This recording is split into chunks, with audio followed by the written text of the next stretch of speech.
Hi everyone. This year my husband and I decided to plant backyard gardens. We've tried before, but we had failed, but we are starting fresh this year. We got our little baby plants, and I thought it would be fun to do some plein air painting in my garden and start a watercolor garden journal. So these are the materials I will be using, and let's talk about what you could use if you want to do your own watercolor garden journal.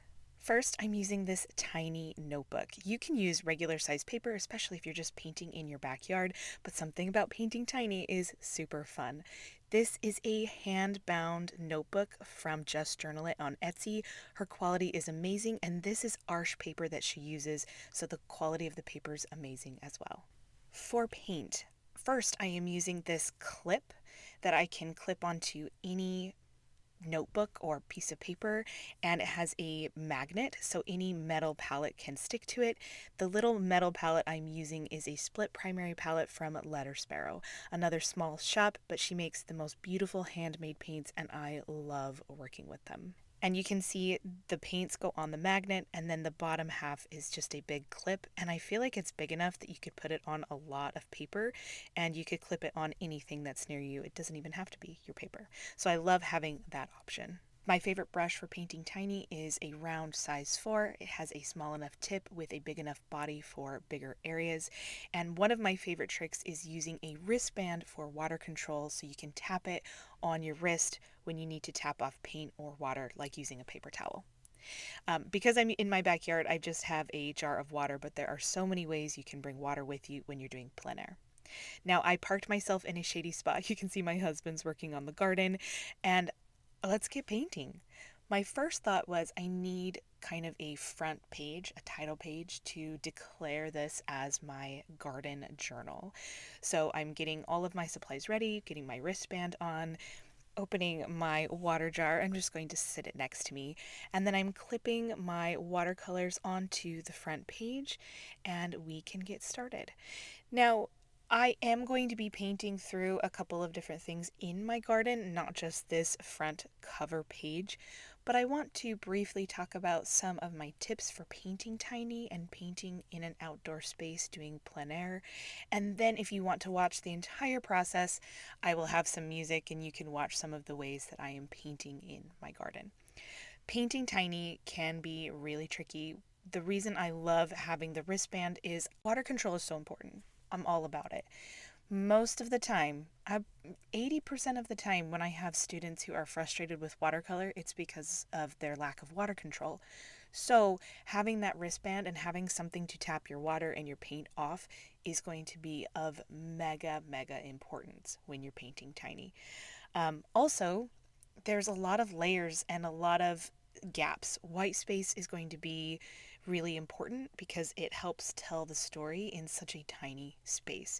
So for this main cover page, I wanted the impression of just a really full, beautiful, lush garden. So I've got flowers and leaves and all kinds of things together, kind of layering them together, tucking them in underneath each other. And this only really works if you save some of your darker contrasting colors for later. So I try to start with my lighter washes of color, my brighter, warmer tones, and then as I'm finishing the painting, I will put dark blue, dark purple, just underneath some of the leaves or around some of the flowers, around some of the plants at the base, so that it looks very layered and some of these lighter areas, these lighter colors will stand out against the white paper. And then it will make it look very layered and give the effect that I want.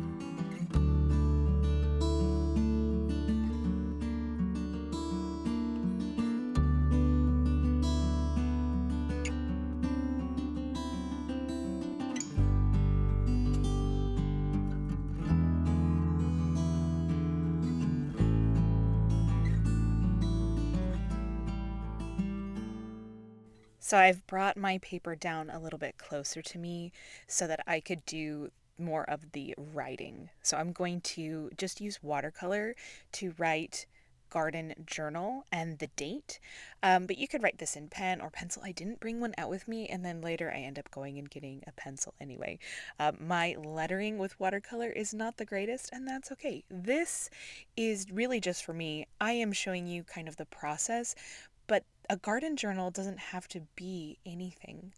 Journaling can be loose and sketchy and wild and chaotic and abstract. You can write your thoughts and your notes next to your paintings.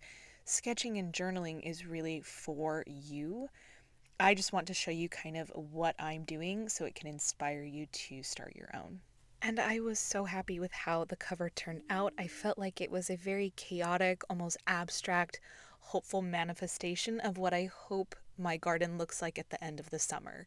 Thriving and full and colorful, joyful, all of those things.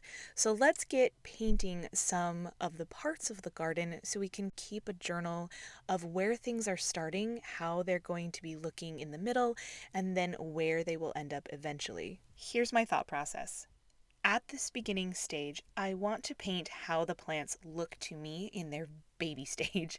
There's so many little baby plants in my garden right now, and I know they're going to get big and beautiful and do so many cool things. So today I'm painting them in their earliest stage. As the season progresses, I might paint the whole plant again as it gets bigger, especially if it's particularly inspiring to me. But I think what's going to happen is it's going to be more snapshots of what's happening with the plants. Painting the blossoms, painting the tomatoes that start to form, painting parts of the snapdragon, close up shots of my garden as everything is blooming and growing and thriving.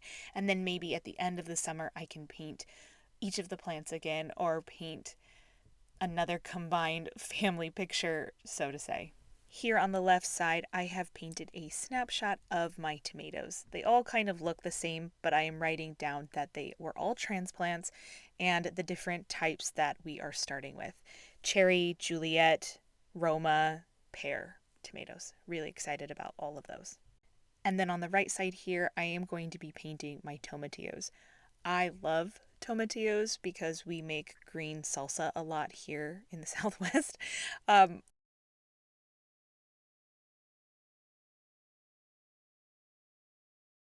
I make a really mean green salsa, so I'll give you the recipe if you want it. But these are definitely different than the tomatoes, and they have very different looks to their main stock.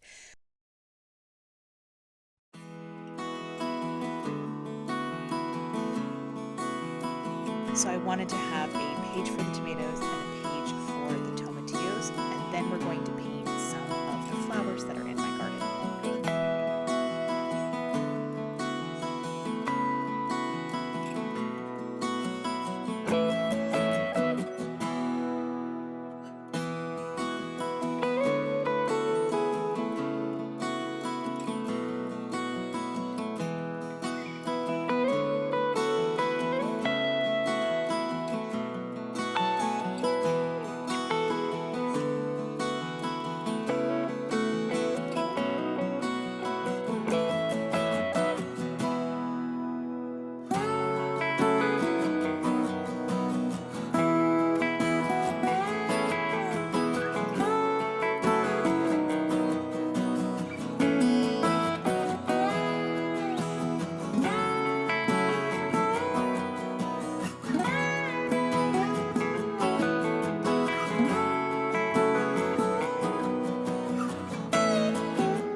And those are my tomatillos.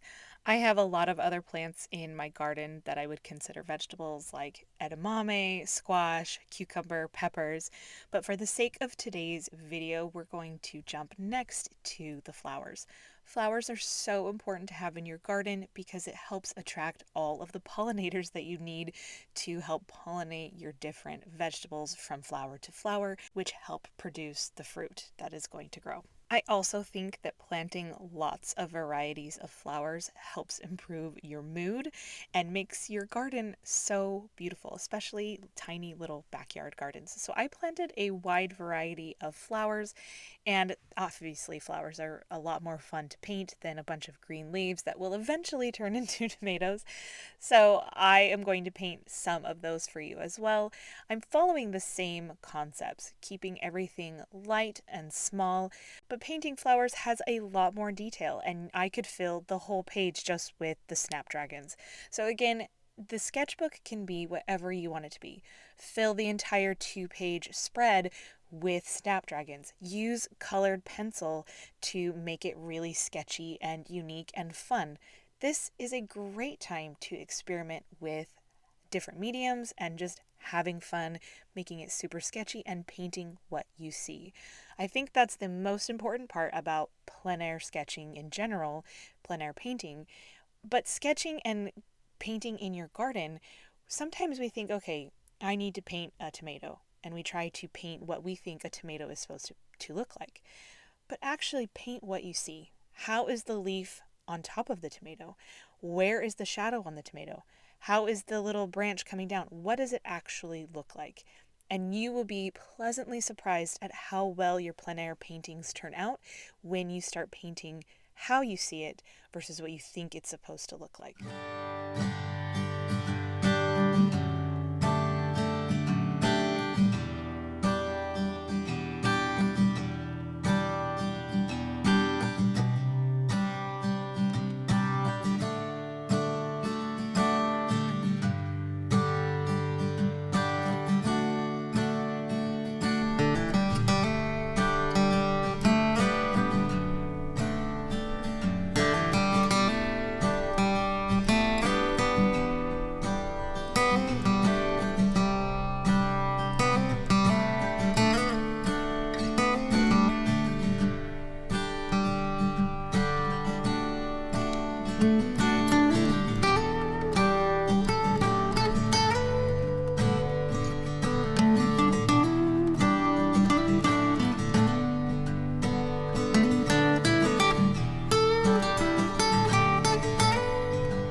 I've painted some purple flowers at the top that I'm not actually sure how to pronounce the name. But at the bottom are some marigolds, which are super fun to paint. I feel like I need to do a full-length marigold tutorial because that was unexpectedly very fun and pretty easy. And here now I am painting some snapdragon, which if you haven't painted snapdragon, oh my gosh, one of the most fun flowers to paint ever. I have a tutorial from years ago when I did 30 days of watercolor flowers, and I painted a full flower tutorial every single day for 30 days here on my YouTube channel. And that was probably one of my favorite flowers to paint out of the bunch. It's just a very, very fun flower. I got a wide variety of colors with the snapdragons, and there's such an interesting texture and shape that they are just a joy to paint, and I cannot wait till they grow big and we get to enjoy them in the garden. And hopefully they bring lots and lots of bees. And then at the bottom, I will be painting some of my lavender. We got Spanish lavender, which is such a beautiful variety that does really well here in Arizona. And then I have even more flowers in my garden that I painted that I'm not going to show you today only because this video could be 3 hours long if I painted and showed you every single plant in my garden. But I want to show you how stress-free and fun painting in your garden and painting outside can be.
Now our snapdragons and lavender are done. I am going to write their names and we are finished with our garden paintings.